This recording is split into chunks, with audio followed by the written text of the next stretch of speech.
Very good morning students. Let's study next part human impact. Impact होता है प्रभाव, इंसान के ऊपर क्या प्रभाव पड़ रहा है इस चीज़ का, ये पढ़ते हैं. Human civilization have been around for a paltry 12,000 years, barely a few seconds on the geological clock. इंसान की सभ्यता का पृथ्वी पर जो आगमन है वो लगभग 12,000 साल पहले का है, जो कि पृथ्वी की उम्र का एक बहुत छोटा हिस्सा है. बेयरली ए फ्यू सेकेंड्स, ये कुछ सेकंड ही है एक तरह से, on the geological clock. In that short amount of time we have manage to create quite a ruckus attaching our dominance over nature with our villages, town, cities, mega cities. इस छोटे से समय के अंदर भी, इतने कम समय के अंदर भी हमने पृथ्वी के ऊपर है वो बहुत ज़्यादा उथल पुथल मचा दी है, और हमने क्या है, नेचर के ऊपर, प्रकृति के ऊपर हावी होने की, डोमिनेंस होता है, हावी होने की कोशिश की है. और यहाँ पर बड़े गांव बसा दिए हैं, नगर बसा दिए हैं, शहर और बड़े बड़े मेगा सिटीज़ हैं वो बसा दिए हैं. The rapid increase of human population has left us baffling with the other species for limited resources. हमारी जो पॉपुलेशन है, ह्यूमन पॉपुलेशन, हमारी जनसंख्या बहुत ज़्यादा तेज गति के साथ बढ़ी है, जिस कारण से हम दूसरे जो प्रजातियां हैं उनके साथ हमें संघर्ष करना पड़ रहा है, क्योंकि हमारे जो संसाधन हैं, लिमिटेड हैं, वो बड़े सीमित हैं. And unmitigated burning of fossil fuel has now created a blanket of carbon dioxide around the world. और हम जो ईंधन है, फॉसिल फ्यूल ईंधन, जो पेड़ हैं उनको जलाते हैं खाना बनाने के लिए, और उस कारण से हमारी पृथ्वी के चारों तरफ एक कार्बन डाइऑक्साइड का एक कंबल सा पैदा हो गया है, ब्लैंकेट कंबल होता है. और उस कारण से क्या है, which is slowly but surely increasing the average global temperature, जिस कारण से हमारा जो ग्लोबल टेम्परेचर है उसके अंदर इजाफा हो रहा है, वो बढ़ रहा है.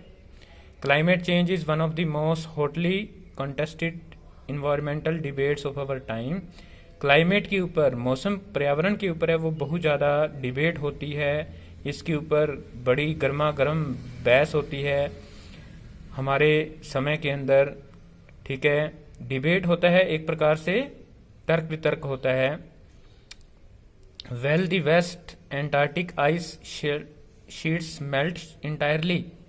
Will the West Antarctic ice sheet melt entirely, क्या हमारी जो पूर्वी एंटार्क्टिक शीटें हैं आइस की बनी हुई, वो परतें हैं, वो बिल्कुल पिघल जाएंगी. Will the Gulf Stream ocean current be disrupted, या फिर जो गल्फ स्ट्रीम ओशियन है, ओशियन समुद्र होता है गल्फ कंट्रीज के अंदर, क्या उसकी जो धारा है वो प्रभावित होगी, रुक जाएगी. Will it be the end of the world as we know it, क्या हमारा संसार खत्म हो जाएगा जिसे हम जानते हैं. मे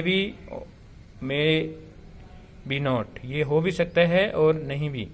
either way Antarctica is a crucial element in this debate. जो भी है एंटार्क्टिका है वो इसके अंदर एक बड़ा ही मुख्य एलिमेंट है इस तर्क वितर्क के अंदर. Not just because it is the only place in the world which has never sustained a human population. ये इस कारण से नहीं है कि यही केवल ऐसा स्थान है जिसके ऊपर कभी जनसंख्या नहीं रही है, ह्यूमन पॉपुलेशन है वो नहीं रही है. एंड देयरफॉर रिमेन्स रिलेटिवली प्राइटिन, और इस कारण से ये अपनी ओरिजिनल फॉर्म के अंदर है. In this respect but more importantly because it holds in the ice course 500,000 years old carbon records. कहते हैं इसकी बर्फ की परतों के अंदर लगभग 500 मिलियन साल पुराने हैं वो कार्बन के रिकॉर्ड पड़े हुए हैं. Trapped in its layer of ice, ice की परतों के अंदर, बर्फ की परतों के अंदर. If we want to study and examine the earth's present, past and future, अगर हम पृथ्वी के वर्तमान को, उसके पास्ट को और उसके फ्यूचर को, उसके भविष्य को जानना चाहते हैं, Antarctica is the place to go. तो हमें ये चीज़ है, इस चीज़ का अध्ययन अंटार्कटिका के ऊपर जाकर के करना चाहिए. Student on ice The program I was working with on the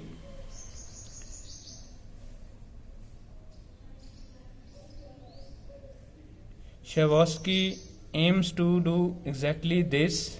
कहता स्टूडेंट ऑन आइस प्रोग्राम, जिसका मैं भी एक हिस्सा हूँ, उसका यही मुख्य उद्देश्य है by taking high school student to the end of the world, ताकि हाई स्कूल के अंदर पढ़ने वाले बच्चों को संसार के आखिरी सिरे तक ले जाया जाए, and providing them with inspiring education opportunities, और उनको क्या है, प्रेरित करने के लिए उनको अवसर प्रदान किए जाएं, which will help them foster a new understanding, जिसके कारण उन्हें मदद मिलेगी, एक नई समझ विकसित होगी उनके अंदर, and respect for our planet, और वो हमारे प्लेनेट को, हमारी पृथ्वी का सम्मान करना सीख जाएंगे। It has been in operation for 6 years now, ये 6 सालों से काम कर रहा है। Instead by Canadian Geoff Green, who got tired of carting celebrities and retired rich curiosity seekers who could only give back in a limited way। कहता है जॉफ green, जो कि इंग्लैंड से है, वो इस बात से बिल्कुल थक चुका है कि जो सेलिब्रिटीज़ हैं, फेमस लोग और जो रिच लोग हैं, वो उनकी क्यूरियोसिटी को एक प्रकार से बढ़ा नहीं पाया है, सीमित वे के अंदर ही विकसित कर पाया है। With student on ice he offers the future generation of policy maker a life changing experience at an age when they are ready to absorb, learn and most importantly act। कहता है स्टूडेंट्स ऑन आइस मिशन के अंदर, अभियान के अंदर काम करने वाले जो बच्चे हैं, वो ही फ्यूचर के अंदर हमारे पॉलिसी बनाने वाले लोग होंगे, और उनको वो वहाँ पर ले जा करके क्या है, बहुत कुछ सिखाना चाहता है, तैयार करना चाहता है, ताकि वो बहुत चीज़ें सीख सकें, और क्योंकि वही लोग हैं वो बाद में नीति का निर्धारण करने वाले लोग होंगे, और वो एक्ट भी करेंगे। Next part we will study in the next video. Till then bye bye.